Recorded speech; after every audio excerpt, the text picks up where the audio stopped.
Hello everyone, चलिए आज मैं आप सबको अपनी बचपन की दुनिया में वापस लेके चलती हूँ, जहाँ पे राजा है, रानी है और जादूगर भी है और साथ में उसकी रहस्यमयी दुनिया है। तो दोस्तों, कहानी पूरा ज़रूर सुनिए और कहानी पसंद आए तो अपना फीडबैक देना ना भूलिए। चैनल पे पहली बार आए हों तो चैनल को सब्सक्राइब भी कर दीजिए और बगल का बेल आइकन ज़रूर प्रेस कर दीजिए। तो दोस्तों, कहानी का नाम है झिलमिला जोगी और रानी फूलमती। तो चलिए कहानी शुरू करते हैं। सुदूर कुंतल देश के महाराजा रणजीत सिंह के 7 बेटे थे। सातों बेटे वीर, पराक्रमी और सुंदर थे। महाराज भी जनता के हितैषी थे। राज्य में किसी बात की कमी नहीं थी। समस्त जनता सुखी थी। महाराज के बेटे अपनी शिक्षा दीक्षा पूरी करके राजमहल आ रहे हैं। आज पूरा राज्य दुल्हन की तरह सजाया जा रहा है। चारों तरफ फूलों की लड़ियां लगी हैं। रंगीन पताकाओं और झालरों से महल सजा हुआ है। महाराज अपने कक्ष में बैठे हैं, साथ में मंत्रीगण भी हैं। तभी दरबान आता है। दरबान, महाराज की जय हो। महाराज सातों राजकुमार महल के प्रवेश द्वार तक पहुंचने ही वाले हैं। महाराज, क्या? बहुत खूब, चलिए चलिए उनका स्वागत किया जाए। सभी महाराज के साथ महल के दरवाजे पर उपस्थित होते हैं। सातों राजकुमार रथों पर सवार होकर प्रवेश करते हैं। जनता छतों से फूल बरसा रही है।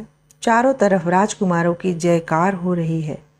द्वार पर महारानी आरती का थाल लिए खड़ी हैं। सातों राजकुमार रथों से उतरते हैं और अपने माता पिता के चरण छूते हैं। महारानी उनकी आरती उतारती हैं। महाराज बोलते हैं, आप सभी का स्वागत है मेरे वीर राजकुमारों, आइए, अंदर आइए। महारानी, कितने दिनों बाद अपने पुत्रों को देख रही हूँ। भगवान इनको बुरी नज़र से बचाए। सभी महल के अंदर प्रवेश करते हैं। वैसे तो सभी राजकुमार सुंदर, सुशील, वीर थे, लेकिन सबसे छोटा राजकुमार विक्रम सिंह सबसे ज़्यादा दिलेर, होशियार और पराक्रमी था। सभी लोग अपने अपने आसनों पर बैठे हुए हैं। भोजन का आनंद लिया जा रहा है। इतने में महाराज बोलते हैं, बहुत दिनों बाद आज अपने बच्चों के साथ भोजन कर रहा हूँ। ये भोजन बहुत स्वादिष्ट लग रहा है। महारानी बोलती हैं, बिल्कुल सही कहा महाराज। सबसे बड़ा राजकुमार महेश सिंह, पिताजी महाराज, हमें भी बहुत अच्छा लग रहा है। सभी भोजन का आनंद लेते हैं और फिर अपने कक्ष में सोने चले जाते हैं। महारानी पलंग पर लेटी हुई महाराज से कहती हैं, महाराज, अपने पुत्र अब जवान हो चुके हैं। उनके विवाह के विषय में हमें सोचना चाहिए। महाराज कहते हैं, सही कह रही हो महारानी। हम जल्द से जल्द राजकुमारों का विवाह करके कर्तव्य मुक्त होना चाहते हैं। हम कल ही पुरोहित से कहकर सुयोग्य राजकुमारियां ढूंढने को कहते हैं। अगले दिन पुरोहित, महाराज की जय हो। कहिए महाराज, क्या आज्ञा है? महाराज बोलते हैं, पुरोहित जी, हम चाहते हैं कि हमारे राजकुमारों के लिए आप सुयोग्य राजकुमारियां ढूंढें। पुरोहित कहते हैं, जी महाराज, राजकुमारियां तो बहुत हैं मेरी दृष्टि में। राजकुमारों की ख्याति सुनकर कई देशों के राजा अपनी पुत्रियों का विवाह करना चाहते हैं। ठीक है पुरोहित जी, आप महारानी को राजकुमारियों का विवरण दीजिए, वे ही पसंद करेंगी। जी महाराज, जैसी आपकी आज्ञा। पुरोहित चले जाते हैं। कुछ दिनों बाद राजगढ़ के महाराज अपनी पुत्रियों का रिश्ता महाराज रंजीत सिंह के यहाँ भिजवाते हैं। पुरोहित बोलते हैं, महाराज, राजगढ़ के महाराज अपनी तीनों पुत्रियों और अपने भाई की तीनों पुत्रियों का विवाह राजकुमारों के साथ करना चाहते हैं। मैंने कुंडली मिलान भी कर लिया है। महाराज, सभी राजकुमारी की कुंडली मिल गई है। परंतु महाराज, ये तो बहुत अच्छी बात है, परंतु क्या पुरोहित जी? पुरोहित बोलते हैं, क्षमा कीजिए महाराज, सबसे छोटे राजकुमार विक्रम सिंह के विवाह का योग अभी नहीं बना है, इसलिए उनका विवाह अभी असंभव है। महाराज बोलते हैं, कोई बात नहीं पुरोहित जी, आप राजगढ़ महाराज को हमारा संदेश भिजवाएं और कहें कि हमें रिश्ता मंजूर है। महामंत्री जी, विवाह की तैयारी कीजिए। महाराज की आज्ञा से पूरे राज्य में विवाह की तैयारी होने लगती है। पूरा महल फूलों, रंग बिरंगी झालरों से सजाया गया है। चारों तरफ दास दासियां भाग भाग कर काम कर रहे थे। मंत्रीगण तैयारियां करवा रहे थे।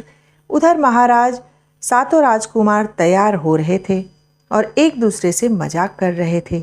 तीसरे नंबर का राजकुमार सबसे छोटे राजकुमार विक्रम सिंह को छोड़ते हुए बोला, बड़े भैया, सबसे अच्छी नसीब किस्मत तो तुम्हारी है, देखो बलि का बकरा बनने से बच गया। तभी चौथे नंबर का राजकुमार बोला, हाँ भाई, अब तो हमारी आज़ादी छीन जाएगी। और सभी हंसने लगे। राजकुमार विक्रम सिंह बोला, भाई मैं भी शादी करूंगा, लेकिन बहुत खूबसूरत राजकुमारी से। दूसरे नंबर का राजकुमार बोला, अच्छा जी, ऐसी कौन सी फूलमती रानी लाओगे? विक्रम सिंह थोड़ा आश्चर्य से बोला, फूलमती रानी, ये कौन है? दूसरे नंबर वाला राजकुमार जब तक जवाब देता, एक दासी वहां आ गई और बोली, राजकुमारों को प्रणाम, आप सभी को महाराज बुला रहे हैं, बारात निकलने का समय हो रहा है। सबसे बड़े राजकुमार बोले, हम तैयार हैं, अभी पहुंचते हैं। दासी चली जाती है। राजकुमार बाकी राजकुमारों से मुखातिब होते हुए बोले, चलिए जल्दी करिए, हम लोगों का इंतजार हो रहा है। सभी राजकुमार तैयार होकर बारात लेकर निकलते हैं। सभी लोग तैयार होकर राजगढ़ पहुंचते हैं। बहुत ही धूमधाम से छहों राजकुमारों का विवाह संपन्न होता है। राजकुमार अपनी पत्नियों को लेकर अपने कुंतल देश पहुंचते हैं। वहां राज्य में राजकुमारों और उनकी पत्नियों का जोरदार स्वागत होता है। महारानी अपनी सभी बहुओं को लेकर महल में आती हैं और रीति रिवाज पूरे करवाती हैं। सभी बहुत खुश होते हैं। ऐसी ही हंसी खुशी समय व्यतीत होता है। एक दिन महारानी अपने मन की इच्छा महाराज को बताती हैं, महाराज, हमने अपने कर्तव्य पूरे कर लिए, क्या हम कुल देवी के दर्शन और कुछ तीर्थ दर्शन कराएं? महाराज बोलते हैं, विचार तो उत्तम है महारानी, लेकिन अभी सबसे छोटे राजकुमार विक्रम का विवाह होना बाकी है, अभी कैसे हम तीर्थ पर चल सकते हैं? महारानी बोलती हैं, मैं जानती हूँ महाराज, लेकिन राजपुरोहित ने अभी विवाह का योग नहीं बताया है, हम कुछ दिन बाद ही लौट आएंगे। मेरा मन बहुत कर रहा है कुल देवी के दर्शन को। महाराज बोलते हैं, ठीक है महारानी, हम कल ही मंत्री जी से कहकर तैयारी करवाते हैं। अगले दिन यात्रा की तैयारी कर महाराज और महारानी निकलते हैं। जाते समय वे बड़े राजकुमार और उसकी पत्नी को राज्य और महल की जिम्मेदारी सौंपते हैं और बाकी बेटों और बहुओं का ध्यान रखने की हिदायत देकर चले जाते हैं। सबसे बड़े राजकुमार की पत्नी अपने देवरों और देवरानियों का बहुत अच्छे से ख्याल रखती है। ऐसे ही दिन निकल रहे थे। एक दिन तीसरे और चौथे नंबर की रानी आपस में बातें कर रही थी कि राजकुमार विक्रम के बारे में। तीसरी रानी बोलती है, भाई राजकुमार विक्रम तो बड़ी घमंडी हैं, जब भी उनके विवाह की बात करो तो कहते हैं आप सभी से सुंदर रानी लाऊंगा। चौथी रानी, हाँ भाई, जैसे फूलमती रानी लाएंगे। और दोनों जोर से ठहाका मारकर हंसने लगती हैं। उनकी बातें राजकुमार विक्रम ने सुन ली, परंतु वे इस पर मुस्कुराकर रह गए। दूसरे दिन सभी राजकुमार भोजन कर रहे थे, परंतु विक्रम वहाँ नहीं था। बड़े राजकुमार ने पूछा तो दासियों ने बताया कि वे महल में नहीं हैं। खैर, भोजन के बाद सभी अपने अपने कमरे में आराम के लिए चले गए। वैसे तो सबसे बड़ी रानी सभी का बहुत ध्यान रखती थी, पर आज उनकी तबीयत ठीक नहीं थी, तो उसने तीसरी और चौथी रानी से कहा, देखो आज मेरी तबीयत ठीक नहीं है, आप लोग राजकुमार विक्रम के आते ही उन्हें भोजन करा दे। ये कहकर वह अपने कमरे में चली गई। दोनों रानी वहां विक्रम का इंतजार करने लगी। थोड़ी देर बाद विक्रम सिंह आ गए। उसने भोजन परोसने को कहा। दासियां भोजन परोसने लगीं।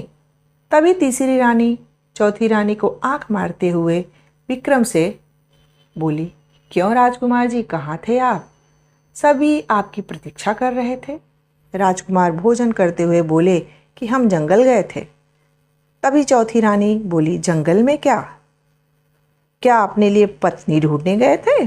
और दोनों हंसने लगती हैं। राजकुमार समझ गया कि ये लोग मेरी हंसी उड़ा रहे हैं। वो भी व्यंग्यात्मक लहजे में बोला, हाँ, फूलमती रानी को ढूंढने गया था। ये सुनकर दोनों एक दूसरे का चेहरा देखने लगे। राजकुमार फिर बोला, देखना भाभी, आपकी देवरानी तो फूलमती रानी ही बनेगी। यह कहकर राजकुमार वहाँ से चला गया। शाम का समय था। ठंडी ठंडी हवा चल रही थी। राजकुमार विक्रम अपने कक्ष के छज्जे में खड़े थे और कुछ सोच रहे थे। तभी बड़ी रानी आई और बोली, ठंडी हवा का आनंद लिया जा रहा है राजकुमार विक्रम। विक्रम चौंक कर पलटा और बोला, अरे भाभी, आप अब कैसी है आपकी तबीयत? बड़ी रानी, ठीक हूँ, माफ़ कीजिएगा, आज आपको भोजन नहीं करवा सकी। अरे नहीं भाभी जी, कोई बात नहीं, विक्रम बोला। अच्छा चलिए बताइए, यहाँ खड़े क्या सोच रहे थे? बड़ी रानी बोली। विक्रम, मैं सोच रहा हूँ कि आपके लिए देवरानी ले ही आऊँ। बड़ी रानी बोली, अरे वाह, ये तो बड़ी अच्छी बात है, लगता है ढूंढ ली है आपने हमारी देवरानी। कौन है वो? विक्रम शर्माते हुए बोला, राजकुमारी फूलमती। क्या? ये क्या कह रहे हो आप राजकुमार? ये नहीं हो सकता, बड़ी रानी चिंतित होते हुए बोली। विक्रम, क्यों नहीं भाभी, आखिर ऐसी क्या परेशानी है? बड़ी रानी समझाते हुए बोली, तुम नहीं समझोगे विक्रम, फूलमती से विवाह करना आसान नहीं। वो 7 समंदर पार रहती है, इतनी दूर जाना सरल नहीं। रास्ते में चोर, लुटेरे, जंगली जानवर, मायावी मिलेंगे। आप कैसे निपटोगे इन सब से? विक्रम, भाभी, मैंने प्रण कर लिया है, अब चाहे कितनी भी मुसीबत आए, चाहे मेरी जान चली जाए, पर मैं राजकुमारी फूलमती को पाकर ही रहूँगा। ये पागलपन है विक्रम, और अपनी जान खतरे में डालने नहीं दूंगी। हम आपको इतनी इजाज़त नहीं देते। बड़ी रानी चिंतित होते हुए बोली और अपने कमरे में चली गई। रात गुजर गई। दूसरे दिन विक्रम ने अपने सबसे बड़े भाई को अपनी इच्छा बताई और जाने की अनुमति मांगी, लेकिन सबसे बड़े भाई राजकुमार ने विक्रम को अनुमति नहीं दी, क्योंकि वो नहीं चाहते कि विक्रम की जान संकट में पड़े। लेकिन विक्रम ने मन में ठान ही लिया था। वो चुपचाप अपने कमरे में आ गया और फूलमती के देश जाने की तैयारी करने लगा। दिन भर योजना बनाने के बाद रात का इंतजार करने लगा। उसने अपनी योजना अपने परम मित्र चंदन को बताई। चंदन सेनापति का पुत्र था और बचपन से ही राजकुमार का मित्र था। वैसे तो वो बहुत ही डरपोक था। उसके विक्रम को बहुत समझाया, पर विक्रम के न मानने पर उसने भी साथ चलने की जिद कर ली। हार कर विक्रम को उसे अपने साथ रखना पड़ा। अब दोनों मित्रों ने चलने की योजना बनाई और रात गहराने का इंतजार करने लगे। रात गहराते ही विक्रम और उसका दोस्त चंदन निकलने को तैयार हुए।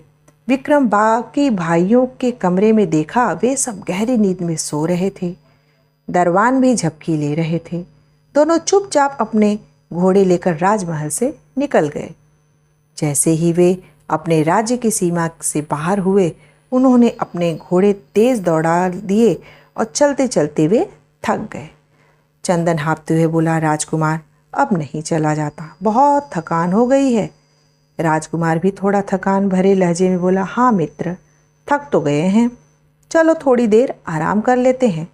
दोनों एक पेड़ के नीचे सो गए। सुबह हो गई, चिड़िया चहक रही थी, पशु पक्षी विहार कर रहे थे। विक्रम अंगड़ाई लेते हुए उठा और उसने चंदन को देख तो चंदन के मुंह खोले सो रहा था। राजकुमार को शरारत सूझी। उसने चंदन के नाक में एक पत्ता उठाकर घुसाया तो चंदन हड़बड़ाकर उठ बैठा और बोला, ये क्या मजाक है मित्र, ऐसे भी कोई किसी को जगाता है क्या? राजकुमार हंसने लगा और बोला, जागो मेरे दोस्त, चलो सुबह हो गई है, अभी हमें बहुत दूर चलना है। चंदन रूठते हुए बोला, रात भर तो चले हैं मित्र, अब तो जब तक कुछ खा पी नहीं लेंगे हम नहीं आगे बढ़ने वाले। विक्रम हंसते हुए बोला, ठीक है मित्र, चलो खाने की कुछ व्यवस्था देखते हैं। चलो देखते हैं, आगे शायद कोई गांव मिल जाए। वो थोड़ी दूर चले कि उनको एक गांव दिखाई दिया।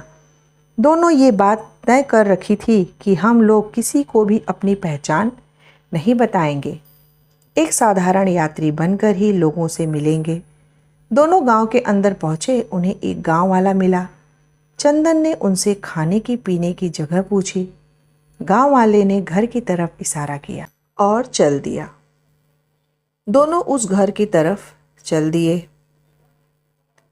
दोनों मित्र घर के सामने खड़े हो गए। कच्चा घर था, फूस का छप्पर पड़ा हुआ था, मिट्टी से पुती हुई दीवारें थी। बाहर आंगन में एक ओर रंग बिरंगे फूल खिले हुए थे, दूसरी तरफ बड़ा सा बरगद का पेड़ था। चंदन ने आवाज़ लगाई, कोई है? कोई है क्या? इतने में एक पतला दुबला से लड़का निकला। देखने में वो लड़का कम लड़की ज़्यादा लग रहा था। अपनी महीन आवाज़ में बोला, कहिए क्या काम है? चंदन मुस्कुराते हुए बोला, जी हमें भोजन चाहिए, हम लोग यात्री हैं, बहुत दूर से आए हैं।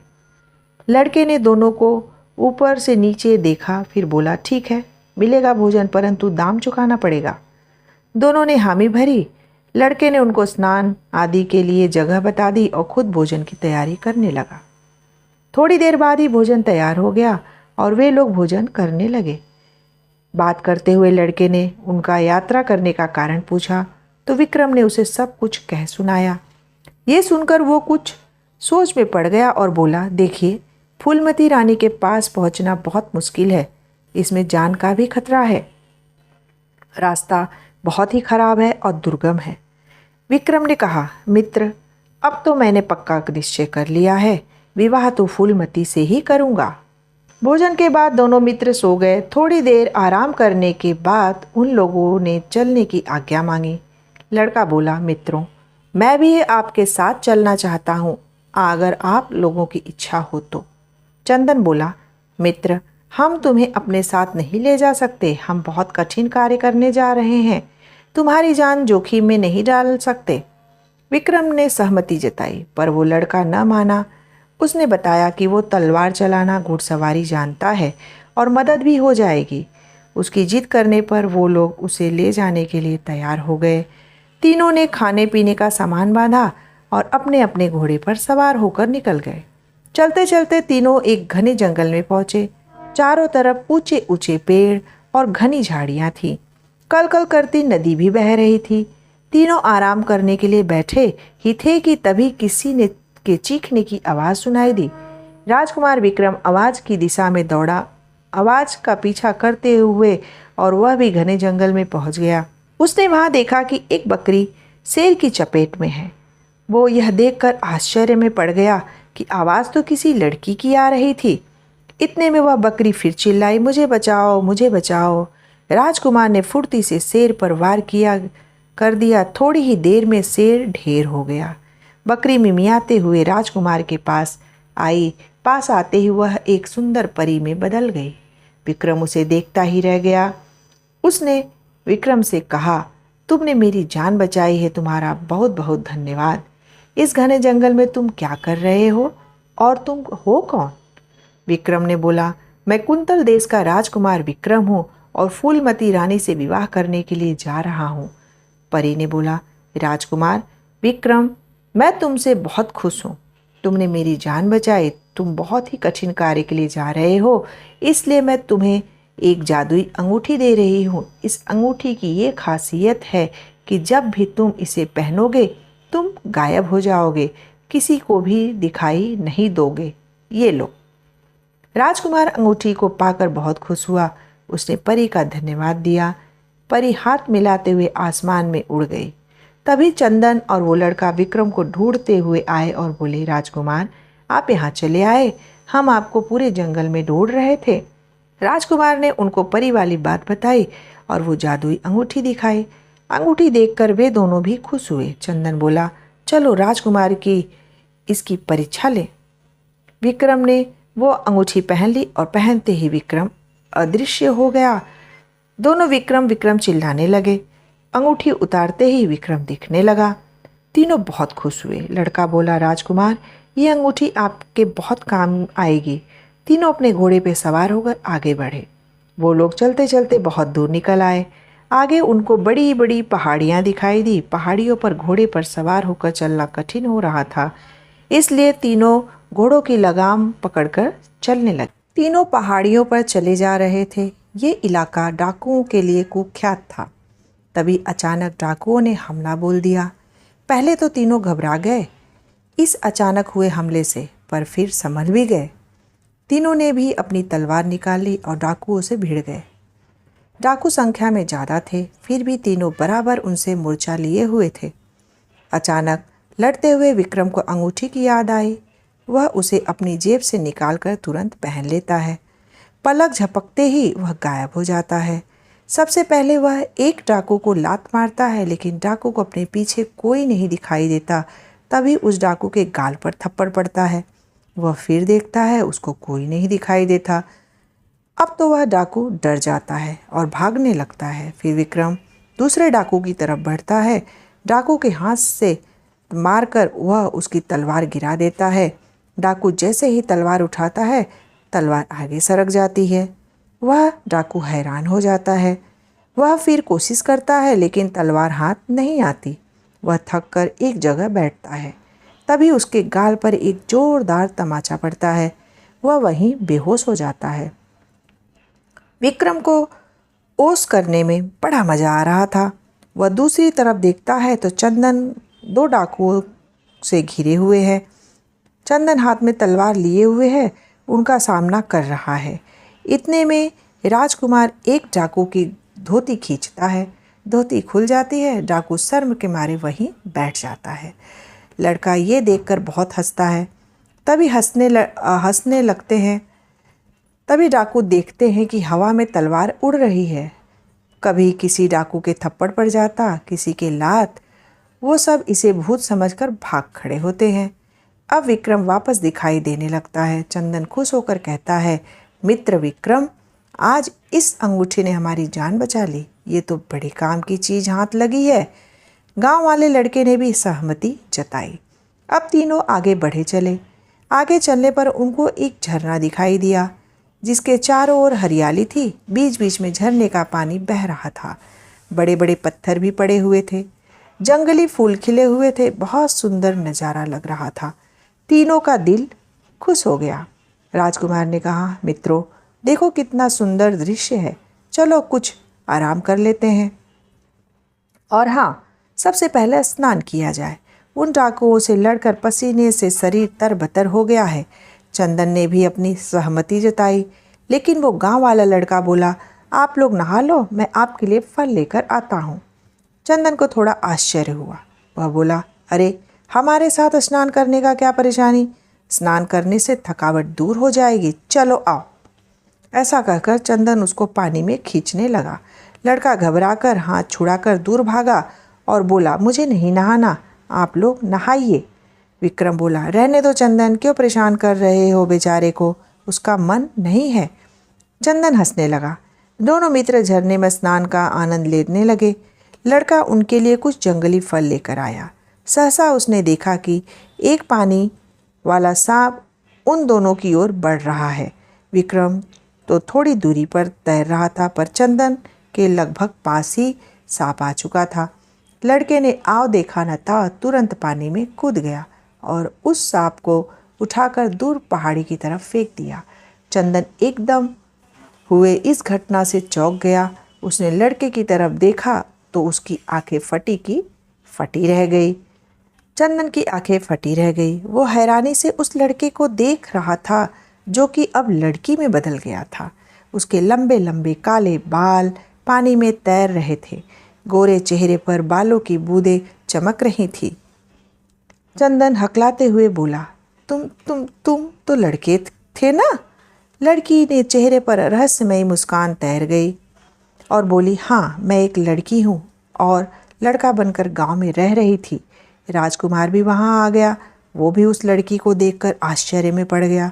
राजकुमार बोला, पर तुम्हें लड़का बनकर रहने की क्या ज़रूरत पड़ गई थी?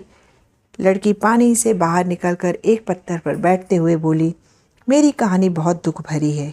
क्या आप सुनोगे, मेरी मदद करोगे? दोनों ने हाँ में सिर हिलाया और वो भी पत्थर पर बैठ गए। लड़की बोली, दरअसल हम नंदनपुर रहते थे, जो कि रानी फूलमती के देश मालवगढ़ से कुछ दूरी पर था। मेरे बाबा वहाँ पर राजवैद्य थे। दोनों राज्यों में अच्छी दोस्ती थी। मेरे बाबा दोनों राज्यों के बीमारों की सेवा करते थे, पर मालवगढ़ का मंत्री बहुत बेईमान, वो मालवगढ़ पर राज्य करना चाहता था, क्योंकि राजा के कोई बेटा नहीं था। वह फूलमती रानी से विवाह करके राज्य को हड़पना चाहता था। राजकुमारी से उसका विवाह हो नहीं पा रहा था। उसने राज्य को हड़पने का दूसरा उपाय सोचा। उसने राजा के खाने में कोई जहरीली दवा मिला दी। दवा ज़्यादा जहरीली नहीं थी, इससे केवल राजा की तबीयत खराब हो गई। मेरे पिताजी के पास सैनिक भागे भागे आए। मेरे पिताजी तुरंत उनके साथ चले गए। उन्होंने राजा को दवा दी। राजा को उस दवा से आराम हो गया। थोड़ी देर बाद दूसरी दवा देनी थी। पिताजी वहीं रुक गए। राजा सो रहे थे। थोड़ी देर बाद उनको होश आया। पिताजी ने उनको दूसरी दवा पिला दी। कुछ ही देर में राजा तड़पने लगे और मर गए। मंत्री ने हल्ला मचा दिया कि वैद्य ने राजा को जहर दे दिया। पूरे राज्य में यह बात फैल गई। पिताजी को दोषी मानकर कारागार में डाल दिया गया। मेरे पिताजी ने अपनी बहुत सफाई दी पर किसी ने एक न सुनी। राजकुमारी फूलमती अपने पिता के गम में उदास हो गईं। उनका राजपाट से जी उठ गया। मंत्री के मन की बात हो गई। उसने राज्य पर अपना कब्जा कर लिया। इतना कहकर लड़की चुप हो गई। विक्रम ने सवाल किया, लेकिन तुम यहाँ इतनी दूर कैसे आई और लड़का बनकर क्यों रह रही थी? लड़की, मजबूरी। मजबूरी राजकुमार। मैं अपने पिता को छुड़ाने के लिए मंत्री के पास गई, लेकिन उसने मुझे धक्के मारकर निकाल दिया। राजकुमारी फूलमती भी मेरे पिता को ही दोषी मानती हैं। फिर मैं पिताजी को छुड़ाने के लिए कारागार छुपकर गई, लेकिन सैनिकों ने मुझे पहचान लिया। मैं वहाँ से जान बचाकर भाग निकली और बचते बचते यहाँ आ गए। जमाने की बुरी नज़र से बचने के लिए लड़का बनकर रहने लगी। तभी आप लोग मिले। मुझे अपने पिताजी को छुड़ाने की उम्मीद पूरी होती नज़र आने लगी, इसलिए मैं आपके साथ हो ली। क्या आप मेरी मदद करेंगे? विक्रम ने पूरे जोश के साथ कहा, अवश्य। हम आपके पिताजी को छुड़ाने में आपकी सहायता करेंगे। परंतु आपको ये कैसे पता चला कि आपके पिताजी को फंसाया गया? लड़की बोली, जब मैं अपने पिताजी को छुड़ाने कारागार में गई थी, मेरे पिताजी ने मुझे यह बात बताई। अपनी जीत की खुशी और राजगद्दी के घमंड में मदिरा के नशे में मंत्री ने यह बात मेरे पिताजी को कह दी। उसने उस दिन की पूरी घटना मेरे पिताजी को बताई। चलो ठीक है, हम तुम्हारी मदद करेंगे, विक्रम बोला। वो लोग चलने लगे तो चंदन लड़की से बोला, तुमने अपना नाम तो बताया ही नहीं। लड़की मुस्कुराते हुए बोली, हमारा नाम सुमन है। चंदन, ओह सुमन, वाह क्या नाम है। नाम से ही खुशबू आ रही है, और दांत निकालने लगा। सुमन और विक्रम ने एक साथ घूर कर देखा तो चंदन घबरा गया और बोला, चलो भी, ऐसे क्या घूर रहे हो? तीनों आगे के सफ़र पर आगे बढ़ गए। तीनों अपने अपने घोड़े लेकर निकलते हैं। रास्ते कई जंगल, पहाड़, नदियों को पार करते हुए वो एक समुद्र के आगे रुके। तीनों समुद्र को निहार रहे थे। तभी सुमन बोली, आगे क्या विचार है राजकुमार? इस समुद्र को पार करके ही रानी फूलमती तक पहुंचा जा सकता है। चंदन सोचने लगे, पर हम समुद्र पार करेंगे कैसे? विक्रम ने ठंडी आह भरते हुए कहा, नाव बनाकर, हमको एक नाव बनानी होगी। ऐसा कहकर वो चंदन को देखने लगा। चंदन अचकचाता हुआ बोला, मुझे नाव बनाने नहीं आती, तुम ही लोग बनाओ। सुमन मुस्कुराती हुई कहती है, हम सिखा देंगे आपको नाव बनाना। चंदन उसकी तरफ हसरत की भरी नज़रों से देखता है और कहता है, जी बिल्कुल, यदि आप सिखाएंगी तो हम जरूर सीखेंगे। विक्रम चंदन को अजीब नज़रों से घूरता है। तीनों पेड़ों की लकड़ी इकट्ठा करके नाव बनाते हैं और उसमें सवार होकर समुद्र में उतर जाते हैं। 2 दिन नाव खेने के बाद वो तट पर पहुंचते हैं। चंदन नाव को नारियल के पेड़ से बांध देता है। विक्रम कहता है, तो ये है राजकुमारी फूलमती का देश? सुमन, जी राजकुमार, परंतु ये तो राज्य का पिछला हिस्सा है। राजकुमारी को उस दुष्ट मंत्री ने यहाँ नज़रबंद रखा हुआ है। चंदन अपना सिर खुजलाता हुआ बोला, वो सब तो ठीक है, परंतु हम राजकुमारी तक पहुँचेंगे कैसे? सुमन चंदन को देखकर मुस्कुराती है। चंदन समझ जाता है और मन ही मन सोचता है, जब ये भी मुस्कुराती है, कोई न कोई करामात करती है। सुमन अपने मुंह से एक अजीब आवाज़ निकालती है, जिसे सुनकर एक घुड़सवार दौड़ता हुआ आता है। वो तीनों पास आता है। विक्रम एक बूढ़े को देखकर सोच में पड़ जाता है कि ये कौन है। तभी सुमन उस आदमी को देखकर कहती है, चाचा जी, आप कैसे हैं? घुड़सवार, बेटी, तुम यहाँ नहीं आना चाहिए था। तुम्हारी जान को खतरा है। और ये लोग कौन हैं? सुमन बोली, अरे अरे रे चाचा, इतने सारे सवाल एक साथ। मैं यहाँ इन दोनों को मदद से आई हूँ, और ये है कुंतल देश के राजकुमार विक्रम और उनके मित्र चंदन। ये यहाँ राजकुमारी से विवाह करने आए हैं। ये मेरे पिताजी को छुड़ाने में मदद करेंगे। घुड़सवार सोच में पड़ जाता है और बोलता है, बेटा बहुत अच्छा, बताओ मैं तुम्हारी कैसे मदद कर सकता हूँ? राजकुमार, आप हमें महल में अंदर जाने में मदद कीजिए। घुड़सवार, बिल्कुल। कल यहाँ मंत्री एक जलसा करने जा रहा है, आप लोग तब महल में प्रवेश कर लीजिएगा। इतना कहकर घुड़सवार चला जाता है और थोड़ी देर बाद कुछ खाने के सामान और तंबू समेत लौटता है। घुड़सवार, ये लीजिए, आप लोग भोजन करके आराम कीजिए, कल मिलते हैं। तीनों भोजन करके सो जाते हैं। सुबह होते ही वो लोग महल में जाने को तैयार होते हैं। सुमन फिर एक अजीब सी आवाज़ निकालती है और थोड़ी देर बाद घुड़सवार वापस आता है। घुड़सवार, तो आप लोग तैयार हैं चलने के लिए? ये देखिए, आप लोग इन कपड़ों को पहन लीजिए। ये जलसे में नाचने वालों के कपड़े हैं। आप ये पहनकर अंदर आसानी से जा सकते हैं। तीनों वो कपड़े पहन लेते हैं। सुमन चमकदार कपड़ों में सुंदर लगती है। चंदन उसे मुंह फाड़े देखे ही जा रहा था। विक्रम ने जब ये देखा तो उसने चंदन का मुंह बंद करते हुए कहा, मित्र, मुंह में कोई जीव घुस सकता है। क्या बात है, ऐसे क्या निहार रहे हो उसको? चंदन, मित्र, अब तुम तो दूल्हा बन जाओगे, तो मैं भी सोच रहा हूँ लगे हाथ मैं भी ब्याह रचा लूँ। विक्रम हंसते हुए कहता है, हाँ हाँ, क्यों नहीं, बिल्कुल। पहले हम राजकुमारी से मिल तो लें। ये कहकर तीनों चलते हैं। एक बड़े से प्रवेश द्वार पर आकर तीनों रुक जाते हैं। सैनिक उनको देखकर कहता है, नाच गाने आए हो? तीनों सहमति में अपना सिर हिला देते हैं। सैनिक, जाओ जाओ। तीनों अंदर आते हैं। चारों तरफ सजावट हो रखी है। रंग बिरंगे फूलों से महल सजाया गया है। तभी मंत्री, जो कि राजा बन चुका था, उसका आगमन होता है।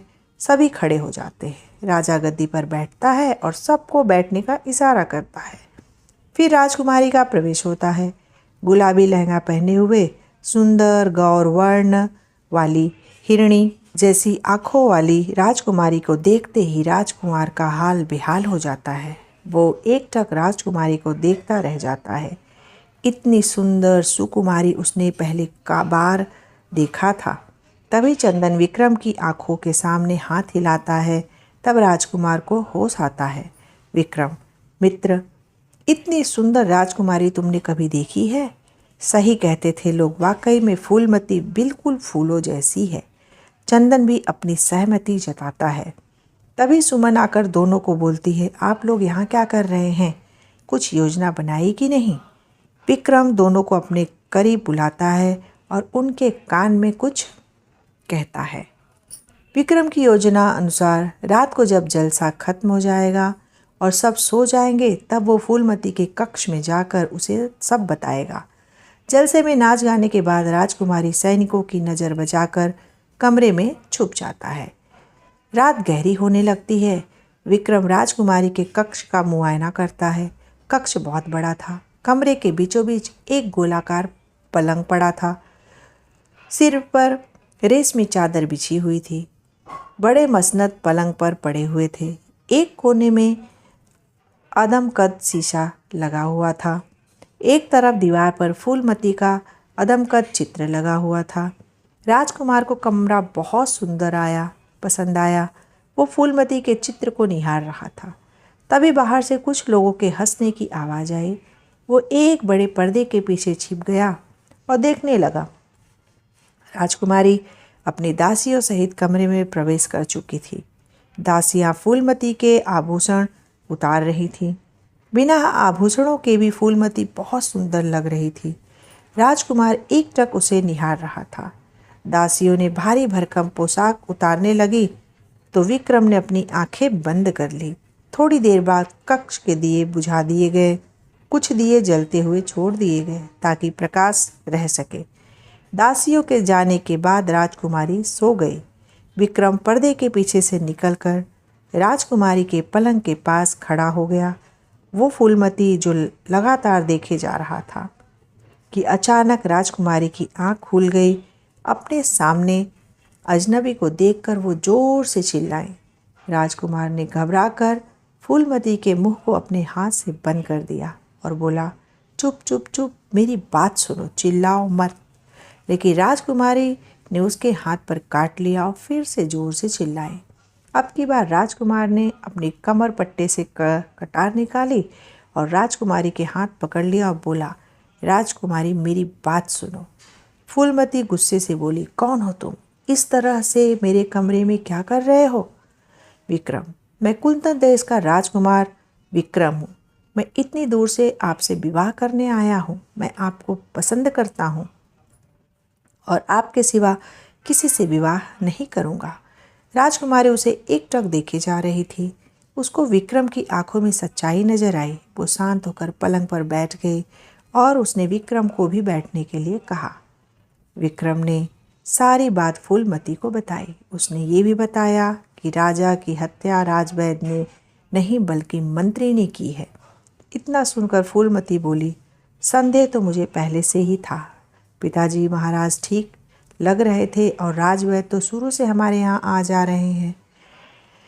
तभी वो मंत्री मुझसे विवाह करना चाहता है, पर मैं उस कमीने और अधेड़ उम्र के आदमी से विवाह नहीं कर सकती। राजकुमारी, तो चलो उस मंत्री को मृत्यु दंड देकर राजवैद को छुड़ाते हैं। ऐसे कैसे राजकुमार? उसके साथ सारे सैनिक हैं। हम कैसे उस लोगों तक यकीन दिलाएंगे? राजकुमारी बोली। राजकुमार ने एक युक्ति निकाली। दूसरे दिन राजकुमारी अपने पिता के कुछ भरोसेमंद लोगों को साथ लिया और उनको अपने कमरे में छुपा दिया। फिर दासियों से मंत्री को बुलाने को कहा। मंत्री राजकुमारी का बुलावा सुनकर दौड़ा चला आया, क्योंकि राजकुमारी उससे सीधे मुंह बात नहीं करती थी। राजकुमारी ने उसको अपनी अदाओं से रिझाकर खूब मदिरा पिलाई। मदिरा के नशे में मंत्री ने सारी सच्चाई उगल दी। ये सब सुनकर कमरे में छिपे सैनिक और राजा के वफादार निकल आए। उन्होंने मंत्री को मृत्यु दंड दिया और राजवैद को रिहा कर दिया। राजकुमारी बहुत खुश थी। उसने विक्रम से विवाह का प्रस्ताव स्वीकार कर लिया। उधर चंदन ने भी सुमन का हाथ उसके पिताजी के हाथ से मांग लिया। महल में विक्रम और फूलमती तथा चंदन और सुमन का विवाह संपन्न हुआ। कुछ दिन वहाँ रहने के बाद राजकुमार ने अपने देश लौटने की इच्छा जताई। सभी ने भारी मन से चारों को विदा किया और चारों अपने देश लौट आए। तो भाई दोस्तों, अभी आप कहानी छोड़ करके जाइए नहीं, अभी कहानी बाकी है। तब तक आप लाइक का बटन दबा करके चैनल को सब्सक्राइब करके फैमिली फ्रेंड में शेयर कर दीजिए। तो चलिए हम आगे की कहानी शुरू करते हैं। दोस्तों, अब तक आपने इस कहानी में देखा कि किस तरह से राजकुमारी फूलमती और राजकुमार विक्रम का विवाह संपन्न हुआ। अब हम आगे की कहानी जानने के लिए चलिए आगे मैं आपको कहानी सुनाती हूँ क्या हुआ। राजकुमार विक्रम अपनी पत्नी फूलमती रानी को लेकर अपने देश लौट आया। राज्यवासियों और बाकी भाई और भाभीियों ने दोनों का स्वागत किया। राजा रानी भी अपनी सबसे छोटी बहू को लेकर बहुत खुश हुए। उधर चंदन और उसकी पत्नी का भी अच्छा स्वागत किया गया। राज्य में जलसा किया गया। दूसरी तरफ 5वें और 6ठे नंबर की रानी बहुत ज़्यादा चिढ़ी हुई थी। विक्रम उनकी तरफ आया और मुस्कुराते हुए बोला, कैसी है मेरी प्यारी भाभी? आपको आपकी देवरानी कैसी लगी? दोनों ने चिढ़कर मुंह बना लिया। राजकुमार आगे बोला, देख लीजिए, फूलमती ही है जैसा आपने कहा था लाने के लिए। दोनों पैर पटकती हुई वहां से चली गई। इतने में बड़ी भाभी आई और राजकुमार से खुश होकर बोली, वाह देवर जी, आपने तो दिल खुश कर दिया। जो असंभव था उसे संभव करके दिखा दिया। राजकुमार, सब आपका आशीर्वाद है भाभी। और दोनों हंस दिए। राजकुमार विक्रम और फूलमती राजी खुशी रहने लगे। ऐसे ही कुछ महीने बीते, लेकिन ये खुशी ज़्यादा दिन की नहीं थी। उधर दूर काली पहाड़ियों की गुफा, जो बाहर से सकरी थी लेकिन अंदर से बहुत बड़ी थी। पतले से रास्ते निकलकर अंदर आने पर एक तालाब था जिसमें कई कमल के फूल खिले हुए थे। उसके चारों तरफ कई रंग बिरंगे फूल और पौधे थे। बड़े बड़े पेड़ भी लगे हुए थे, जिनको देखकर ये लगता था कि किसी ने ये बगिया खुद लगाई है। बगियों के बीचों बीच पत्थर का एक सकरा रास्ता था, जो कि एक हाल की तरफ जाता था। उसके अंदर प्रवेश करते हुए सामने एक बड़ा सिंहासन था, जो कि काले रंग की धातु का बना हुआ था। एक तरफ आराम करने के लिए बड़ा सा पलंग था, एक तरफ किसी देवता की भयावह मूर्ति थी, जो कि देखने में काले जादू की तरह लग रही थी। उसके सामने एक कुंड था, जो कि ज्वाला से प्रज्वलित था, जिसके पास नींबू, मानव, खोपड़ी आदि पड़े हुए थे। एक तरफ सुंदर सोने का बड़ा पिंजरा था, जिसमें एक तोता था। ये गुफा थी झिलमिला जोगी की, जो कि एक बहुत ही बड़ा जादूगर था।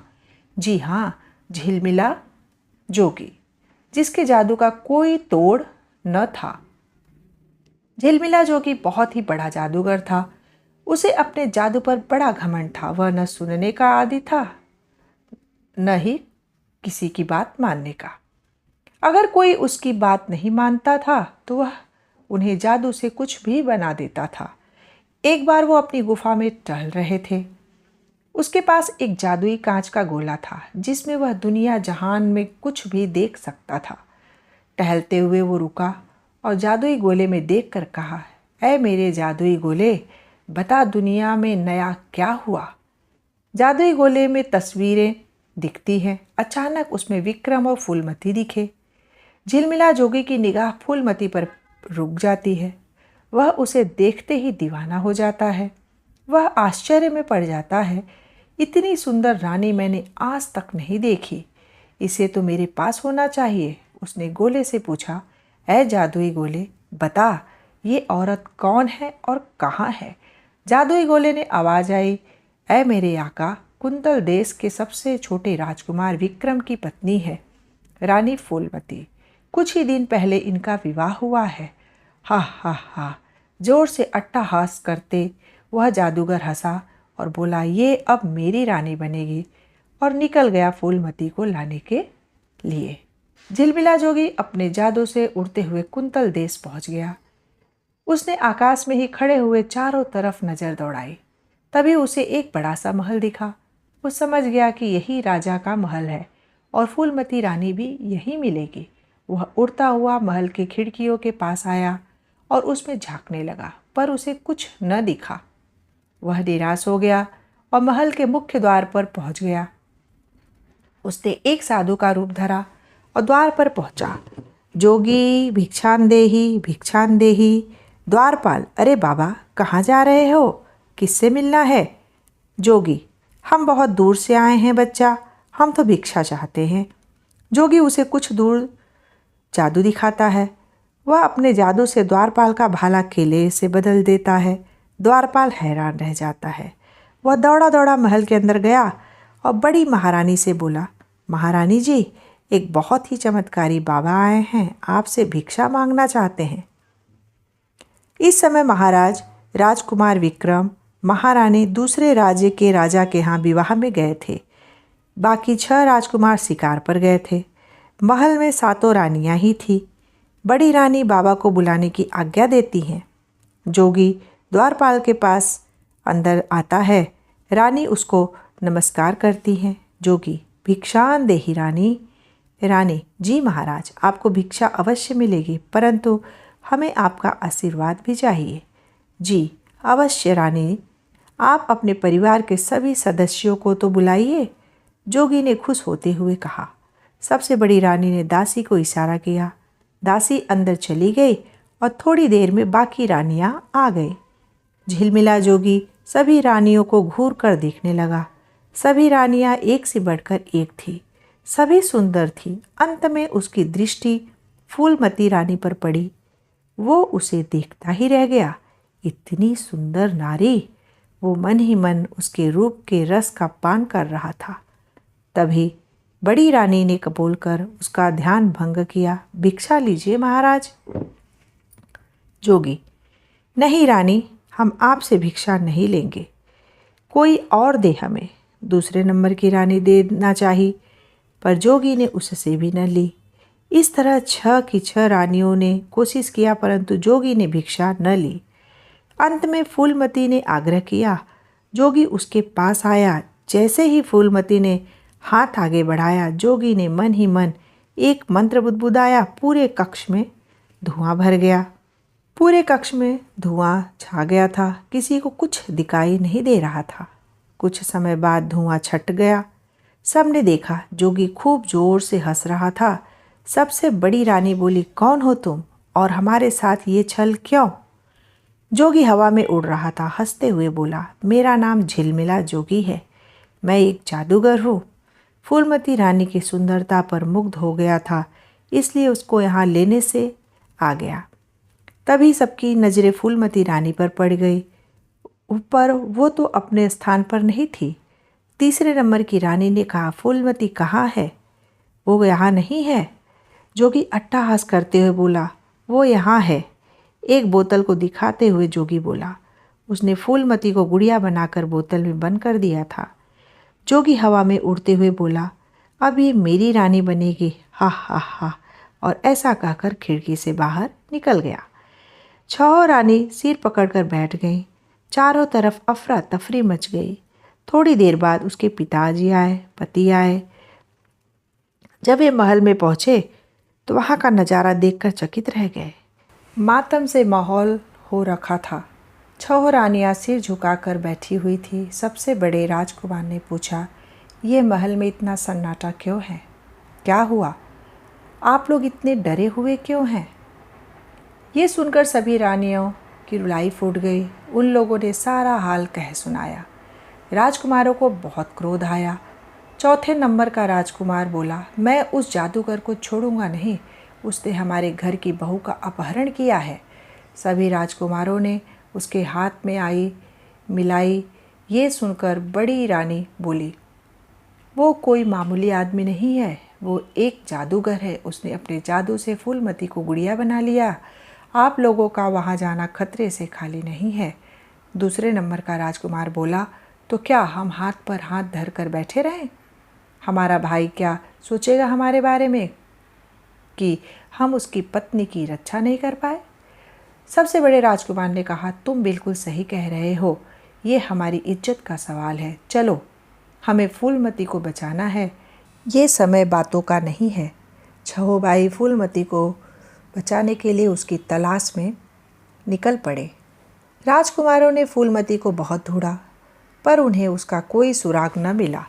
चलते चलते वे बहुत थक गए थे, सो एक पेड़ की छांव में बैठ गए। अभी अभी भाई सुस्ता रहे थे कि उन्हें एक मीठी सी आवाज़ सुनाई दी। सभी राजकुमारों ने आवाज़ की दिशा में देखा। एक तोता और तोती बैठे हुए हैं एक डाल पर। तोता बोला, और बता तोती, क्या हाल चाल है? कोई नया समाचार?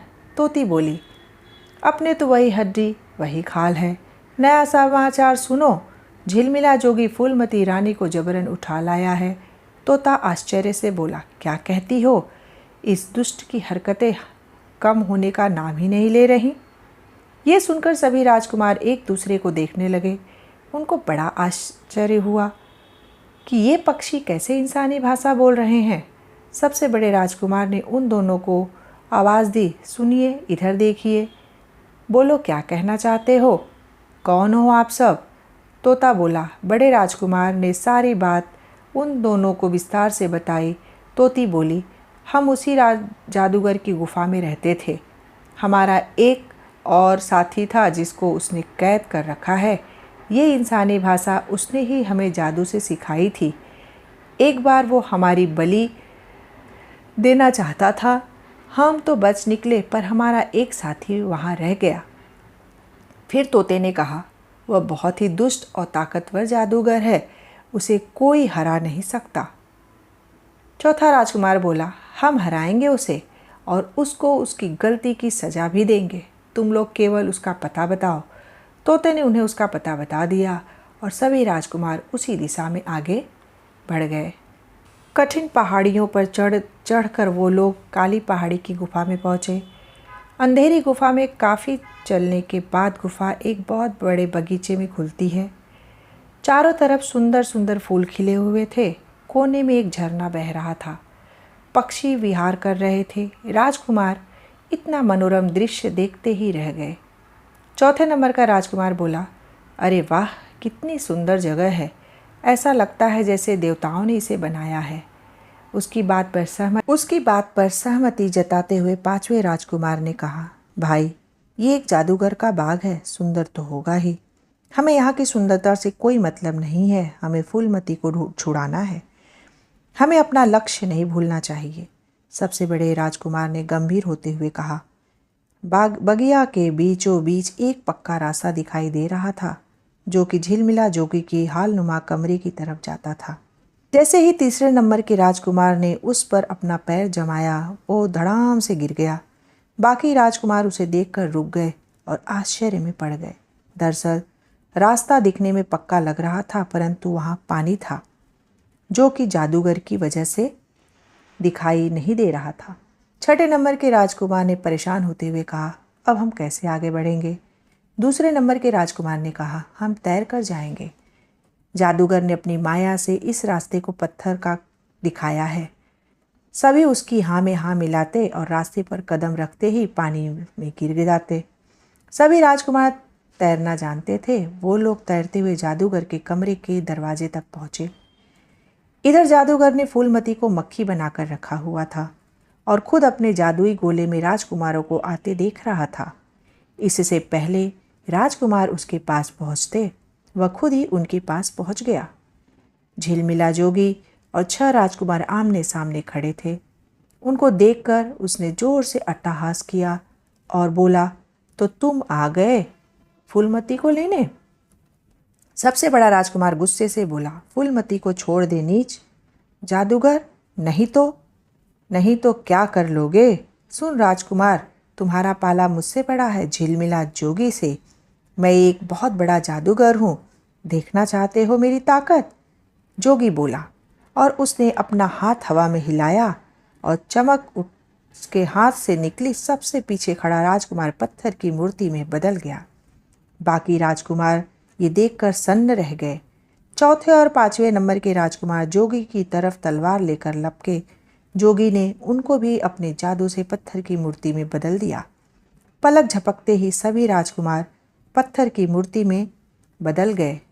इधर राजकुमार विक्रम अपने माता पिता के साथ अपने राज्य पहुंचा। अपने राज्य पहुंचते ही उसको फूलमती के अपहरण होने की खबर मिली। जब रानियों ने 6 राजकुमारों के फूलमती की खोज में जाने की बात बताई तो विक्रम चिंतित हो गया। उसने फूलमती और भाइयों की खोज करने की ठान ली। जब वह चलने को राजी हुआ तो उसके दोस्त चंदन ने भी साथ चलने की जिद की। विक्रम ने उसे मना करते हुए कहा, नहीं मेरे दोस्त, वहाँ बहुत खतरा है और बाकी भाई यहाँ नहीं हैं। तुम यहाँ रुको पिताजी महाराज के पास। ये कहकर राजकुमार विक्रम झिलमिला जोगी के ठिकाने की तरफ निकल गया। चलते चलते ऊंचे नीचे पहाड़ घाटियों को पार करने के बाद वह उसी जंगल में पहुंच जाता है जहां बाकी राजकुमार ठहरे थे। वो भी थक कर एक पेड़ के नीचे बैठ गया। उसको भी तोते का जोड़ा मिला। उन तोतों ने झिलमिला जोगी की सारी बातें उसे बता दी। भाई भी उसकी तलाश में इधर से इधर उधर निकले। राजकुमार विक्रम ने उनसे झिलमिला जोगी का पता पूछा और उसकी खोज में निकल गया। जल्द ही वह उसी ठिकाने पहुंच गया। एक अंधेरी गुफा में बहुत देर चलने के बाद वह खुले आकाश के नीचे आ गया। वही सुंदर बगीचे में वह चलते चलते एक पत्थर से टकरा गया। उसने नज़र उठाकर देखा तो एक घुड़सवार की मूर्ति थी। वो चौंक गया। उसने चारों तरफ निगाहें दौड़ाई तो वहाँ कई ऐसी मूर्तियाँ थीं। कोई घोड़े पर बैठे हुए, कोई तलवार में पानी पीता हुआ, तो कोई जमीन पर बैठा हुआ, तो कोई तलवार लहराता हुआ। राजकुमार को आश्चर्य हुआ, आखिर इतनी मूर्तियाँ यहाँ कैसे? उन मूर्तियों को गौर से देखते हुए वह चला जा रहा था। अचानक उसकी निगाह एक मूर्ति पर पड़ी जो उसके बड़े भाई से मिल रही थी। उसने और गौर से देखा तो गले में पड़े शाही हार से उसे पता चल गया कि ये उसका बड़ा भाई है। ढूंढते हुए उसको बाकी के भाई भी मिल गए, परंतु राजकुमार ये देखकर दुखी हो गया कि उसके भाई अब पत्थर की मूर्ति में बदल गए हैं। उसको ये देखकर बहुत गुस्सा आया। वो चिल्लाते हुए बोला, दुष्ट जादूगर, मैं तुझे ऐसी सजा दूंगा जो मौत से भी बदतर होगी। वह उसकी हाल नुमा कमरे की तरफ बढ़ा। दरवाजे पर पहुंचकर उसने दिमाग लगाया कि यदि वो ताव में आकर ऐसे ही अंदर गया तो हो सकता है जादूगर उसको पत्थर की मूर्ति में बदल दे। उसको थोड़ी चतुराई से काम लेना पड़ेगा। उसको परी द्वारा दी गई अंगूठी की याद आई। उसने वो अंगूठी पहन ली। अंगूठी पहनते ही वो गायब हो गया। अब उसे कोई नहीं देख सकता था। वह कमरे में पहुंचा। उसने चारों तरफ निगाह दौड़ाई परंतु उसको कहीं भी फूलमती नजर नहीं आई। वह हताश हो गया और सोचने लगा कि फूलमती को कहाँ से ढूंढे। राजकुमार ने सोचा ही रहा था कि फूलमती को कहाँ ढूंढे, तभी एक मक्खी उसके पास भिनभिनाते हुए आई। राजकुमार का ध्यान भंग होता है। वह उस मक्खी को हाथ से दूर कर देता है। वो मक्खी फिर सामने आकर भिनभिनाती है, जिससे राजकुमार परेशान हो जाता है।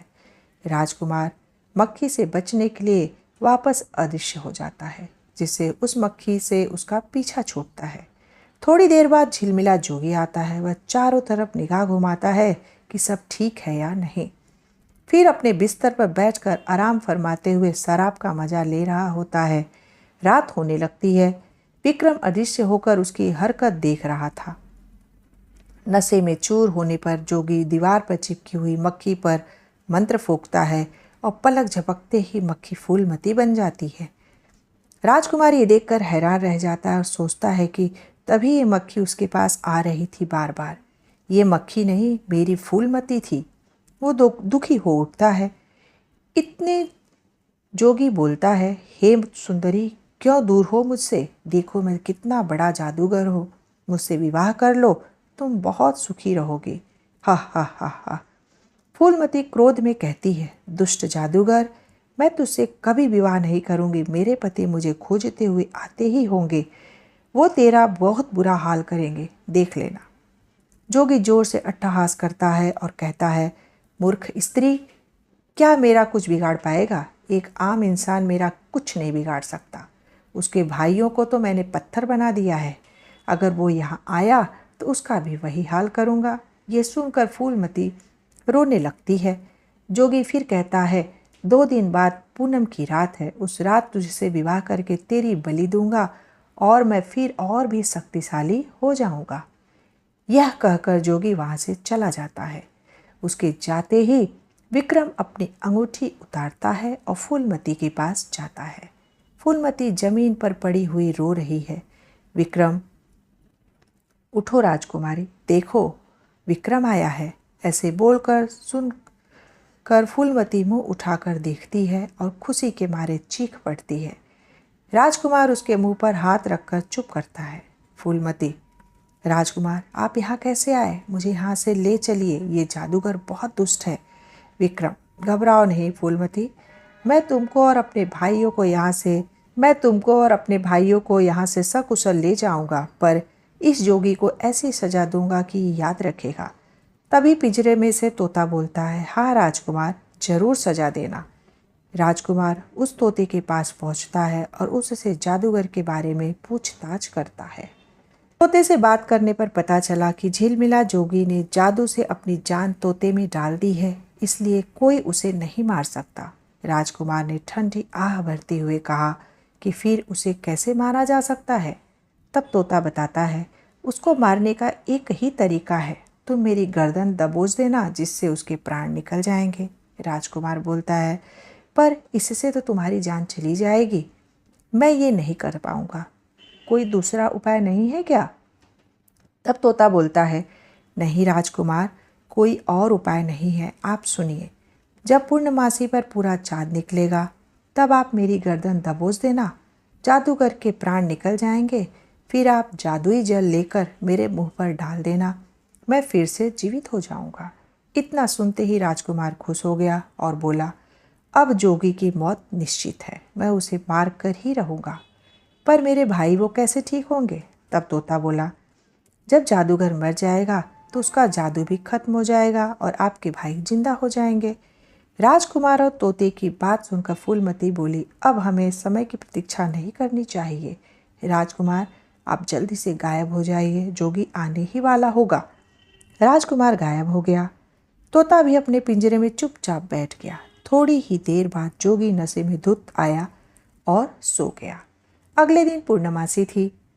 सुबह ही जोगी फूलमती को मक्खी बनाकर जाने लगा और जाते हुए बोला कि आज तुमसे विवाह करके मैं और भी शक्तिशाली हो जाऊंगा। तैयार रहना, रात हो गई। जोगी अपने जादू क्रिया की तैयारी करने लगा। एक तरफ मंडप था जिसमें हवन कुंड में आग लग रही थी। जोगी ने फूलमती को तैयार होने को कहा। फूलमती तैयार हो गई।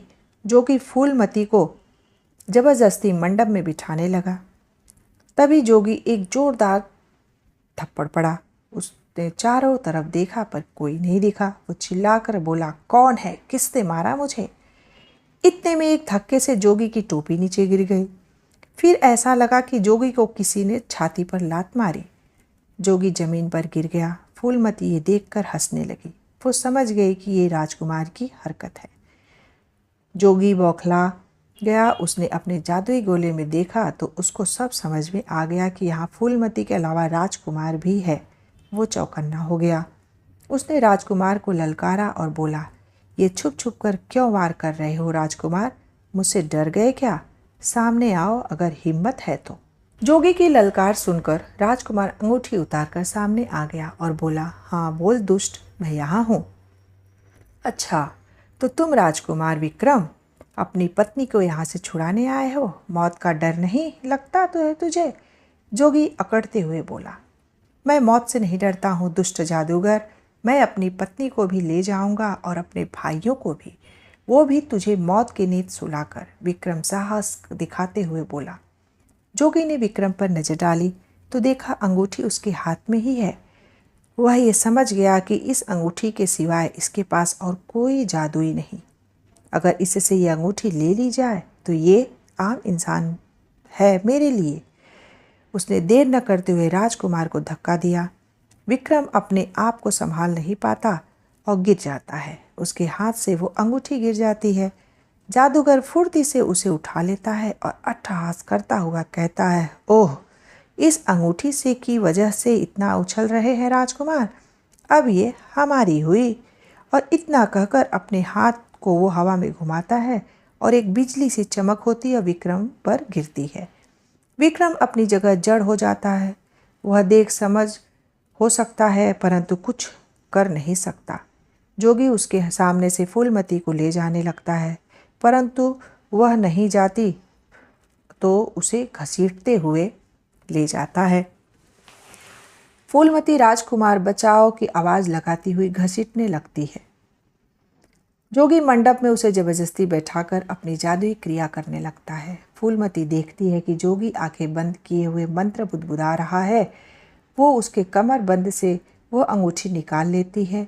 जोगी अभी भी अपने मंत्र बुदबुदा रहा है। वो चुपके से उसकी छड़ी भी उठाती है और जोगी को धक्का देकर भागती है, परंतु हड़बड़ी में उसका पैर उसके कपड़ों में अटक जाता है और वो गिर पड़ती है।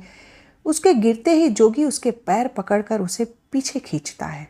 फूलमती अंगूठी राजकुमार की तरफ फेंकती है परंतु वह उसे उठा नहीं पाता।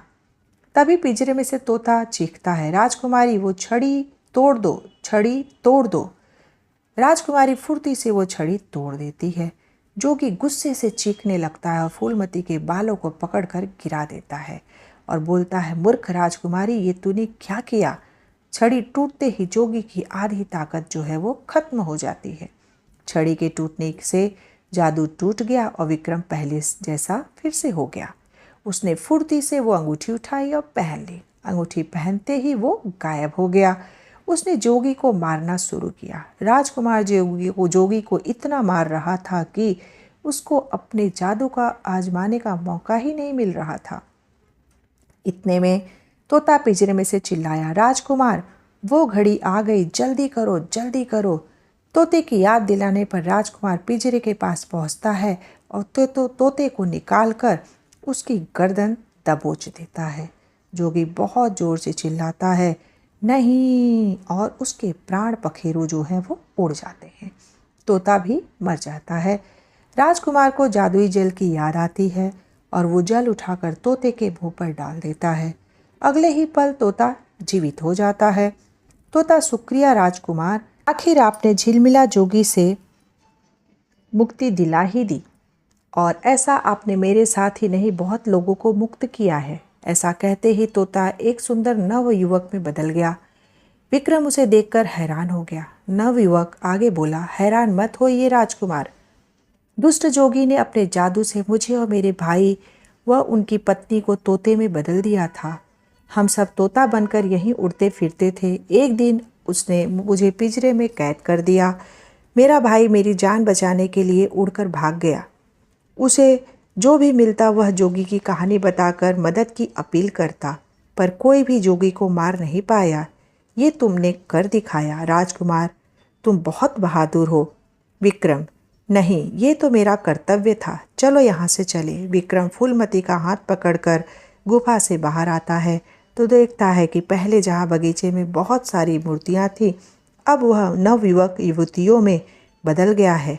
सभी सिर झुकाकर विक्रम को धन्यवाद करते हैं। ये सब जोगी के जादू से मूर्ति बन गए थे, अब सब आज़ाद हैं। राजकुमार की निगाह तो अपने भाइयों को ढूंढ रही थी। तभी सामने से भीड़ को चीरते हुए सभी राजकुमार आते हैं। उनको देखते ही विक्रम अपने भाइयों के गले लग जाता है। सबसे बड़ा राजकुमार, शाबाश विक्रम, तुमने कर दिखाया, तुम वाकई में हम सबसे बहादुर हो। तीसरे राजकुमार, बहुत धन्यवाद मेरे भाई, तुमने हम सबको बचा लिया।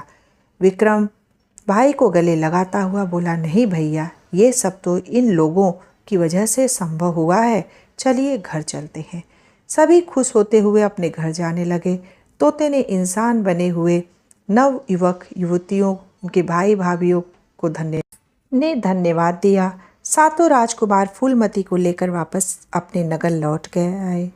चारों तरफ खुशी का माहौल छा गया और इस तरह से किस्से का अंत हुआ। तो दोस्तों, आपको ये कहानी कैसी लगी?